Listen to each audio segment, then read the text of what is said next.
So with the news that Kylian Mbappe will not take up the option to extend his PSG contract for another season, meaning that his contract will expire next summer, suddenly meaning that the probability of a mega transfer has now significantly increased. But realistically, even with a year left on his contract, it's going to cost at least £150 million to even get PSG to listen to offers, in my opinion. As despite publicly saying that they don't want to lose him on a free next summer, I think that if the transfer offer isn't sizable, and by sizable I mean in the range of £150 to £170 million,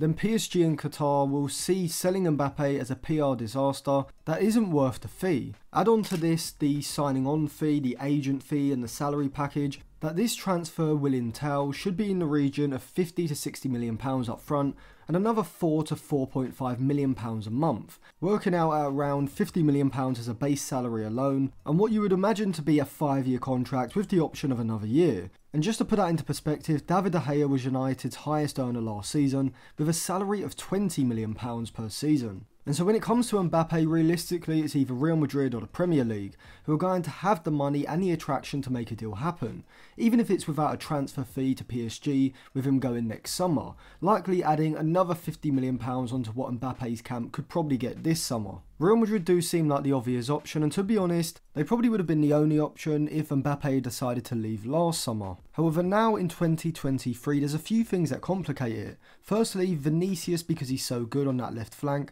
legitimately top 3 players in the world alongside Haaland and Mbappe, and so there may be a bit of conflict from a positional point of view, as Mbappe does like to have the freedom to hold a position on the left side and look to drag the opposition centre-back out into a 1v1 in the channel. And whilst he often starts from a deeper position, this is exactly what Vinicius wants to do as well. And so in the final third, they both could inhibit each other's space to a degree. Also, with Harry Kane on the market and him being the perfect like-for-like replacement, and arguably an upgrade on Karim Benzema, with the Frenchman now coming off his peak of 2022, and Kane looking like he's only just entered his, could mean that Real Madrid don't push as hard for Kylian Mbappe this summer because they think Harry Kane is a better stylistic fit. To me, Real Madrid can really only afford to sign one of Harry Kane or Mbappe this summer because of the financial cost of those deals together, but also with Jude Bellingham and potentially another signing like Alphonso Davies as well. I think ideally for Mbappe, Real Madrid don't bring in Kane this summer and instead manage to do a deal for someone like Kai Havertz,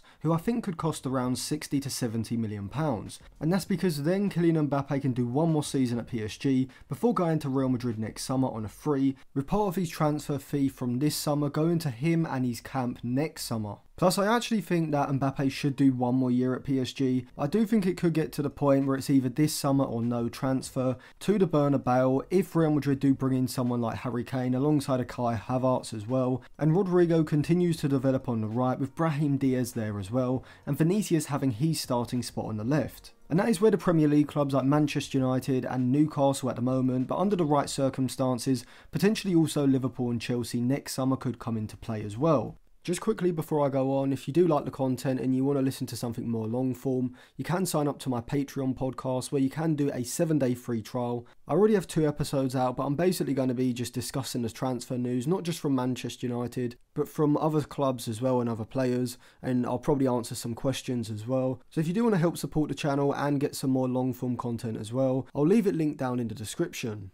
If Sheikh Jassim and the Qatari backed takeover do manage to do the deal to buy the club, then United are up there along with Real Madrid as potential competitors for Mbappe's signature. I also think that United could move Rashford more centrally or even over to the right of a front three to accommodate Mbappe, whereas I don't think Real Madrid can do this as comfortably with Vinicius, which does mean from a tactical point of view, Ten Hag may be able to carve out a role that suits Mbappe better than Ancelotti or the next Real Madrid manager can. Also, being in the Premier League does give United an upper hand on Real Madrid, particularly with Haaland having already proven himself in the Premier League, something that Mbappe may feel he has to do as well in order to fully cement himself as the best player in world football. From a neutral's point of view, I think you'd probably like to see Mbappe go to Manchester United and Kane go to Real Madrid. I just think whilst Mbappe to Madrid does seem like the obvious move, and at the moment I think it's the most likely, it does seem to lack the excitement that I think it would have brought if Mbappe had made that move in 2021 or 2022. Particularly because at that time Real Madrid really lacked a superstar replacement for Cristiano Ronaldo,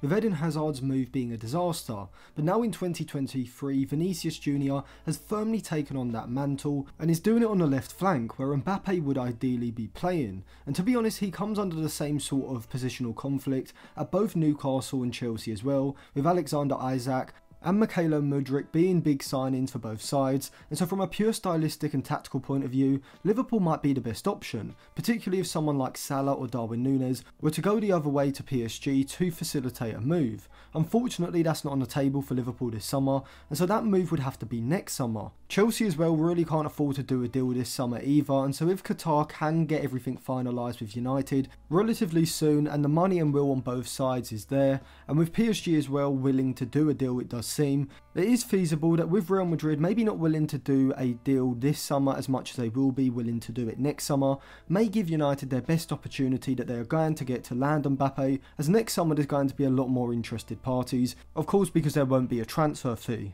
Now I still believe this is a stretch and there's a good chance that Mbappe doesn't even consider United a possibility, certainly under the current ownership he doesn't. However, I think people are underestimating just how sizable the impact of a Qatari takeover could be if it does indeed happen, which at the time of writing it hasn't. And with the financial stability of the Qataris behind them, United could feasibly spend between 300 million and 400 million pounds, because I also think they could probably raise between 100 and 125 million pounds in player sales. I mean, if Kylian Mbappe were to be an option for around 150 million pounds, I think you have to at least have a serious think about it. Maybe you could offer Greenwood or Sancho or both. If Greenwood isn't going to stay and United are considering a loan, which does look like the most likely option at the moment, maybe you take the opportunity to wash your hands of the situation, value him between 60 and 80 million pounds, just as a guess, and then pay another 70 to 90 on top. PSG may even take an interest in Jadon Sancho, who should be valued between 60 and 70 million pounds as well.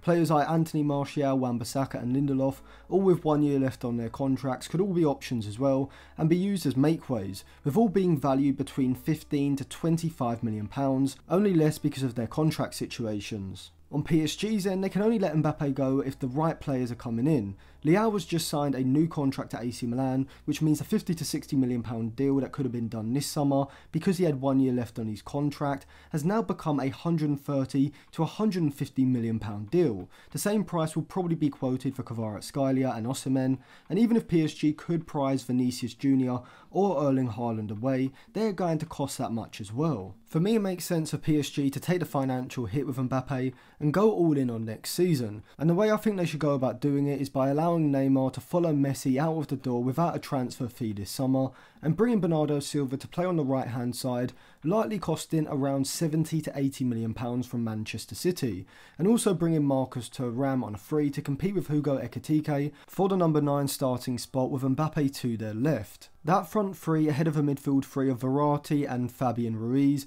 either side of Mamo Ugarte, with the overlapping fullbacks of Nuno Mendes and Achraf Hakimi, seems to have the right mix between control and directness, and a centre-back partnership of Lucas Hernandez or Kimpembe when Lucas is inevitably injured, alongside Marquinhos with Donnarumma in goal, starts to look like a potential Champions League winning lineup. Bernardo Silva provides a creative ability between the lines and a defensive work rate to produce a higher amount of output in the press that Mbappe needs, with Marcus Thuram also perfectly suited to Mbappe, as like Giroud he can drop off and link the play, allowing Mbappe to be the runner ahead. Now I did think that Julian Nagelsmann could have seen this PSG project as the one that takes him from being a potential so-called super manager to an actual super manager, with that being a category that I only think really Pep, Klopp, Tuchel, Ancelotti and Zidane are in at the moment, but it looks like talks between the German and PSG have broken down, and so my alternative choice would be Jose Mourinho. PSG also look like they want to move away from the international superstar aesthetic,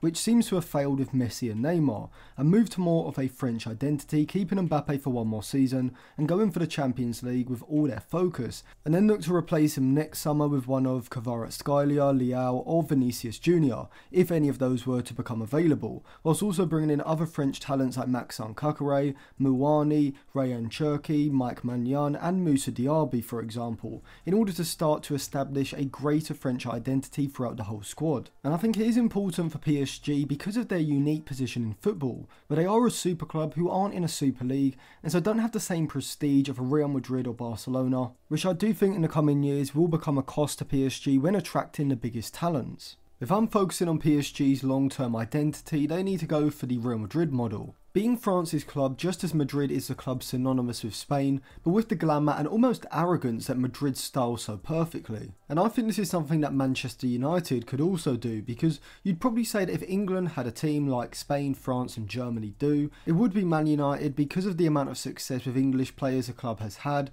And so like PSG, I don't think it would be a bad idea for United to prioritise building a really strong core of English players, like they had during Fergie's last great team, with Rio Ferdinand, Gary Neville, Paul Scholes, Wayne Rooney, Alan Smith, Wes Brown, and even the likes of Ryan Giggs, John O'Shea and Darren Fletcher, who are also from the British Isles. But now obviously you don't sign mediocre players just because they are English, or pay extortionate transfer fees and wages for them, which United have certainly done in the past, but with the likes of James Maddison, Mason Mount and Harry Kane all potentially being available this summer, and key English players like Marcus Rashford, Wan-Bissaka, Jadon Sancho, Luke Shaw and even Mason Greenwood already in the squad, United can look to build a squad that has a heavy English identity, which I think is definitely something that can be beneficial for big clubs, with the likes of Bayern Munich, Barcelona, Real Madrid and Juventus all being testaments to this, with all being able to rebuild and recreate multiple successful sides throughout the past 15 to 20 years. And I think having a strong core of domestic players is a attributing factor,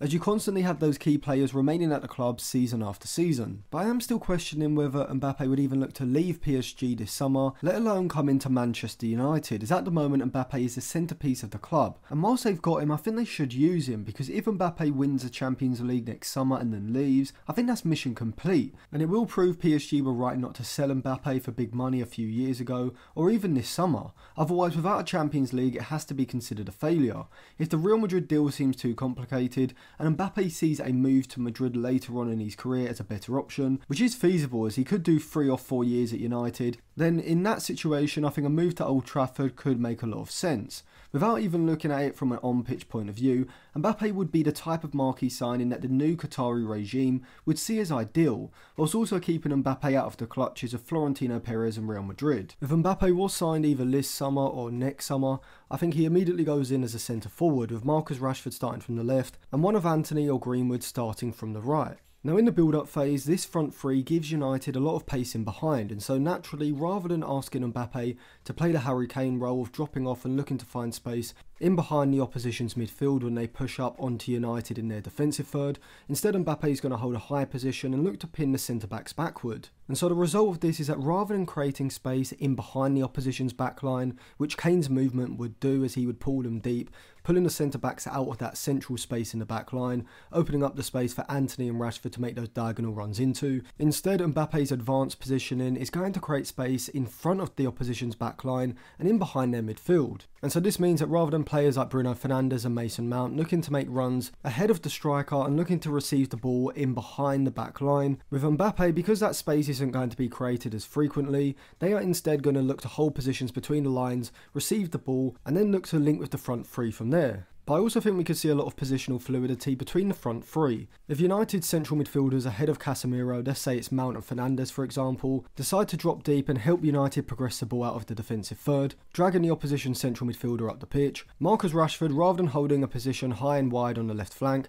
can instead look to move in field, looking to pick the ball up in behind the opposition's midfield and turn quickly and drive forward. But what this will also allow is, because the opposition's fullback will likely get dragged in field following Rashford's movement, the space will be there in the left channel for Mbappe to swivel out, trying to pull the centre-back into a wide position and create a 1v1 in the channel. From here, if Rashford can link the play effectively with the likes of Mount and Fernandes around him, United can transition the attack quickly and look to release Mbappe down the left, or maybe even Greenwood or Antony down the right. I could also see Jadon Sancho playing this role, as he naturally likes to come in field, and his ability to link play quickly in congested areas as well as find the right pass in and around the box would definitely make him a viable candidate to play alongside the likes of Mbappe and Greenwood. So thank you for watching. If you enjoyed that video and you want to hear some more long form content, you can sign up to my Patreon. There is still a 7-day free trial, and then from there it's $4.50 a month, and you'll get 4 or 5 podcast episodes, maybe even more than that each month. The first 2 episodes are already out. The first one is a season review with AJ analysis,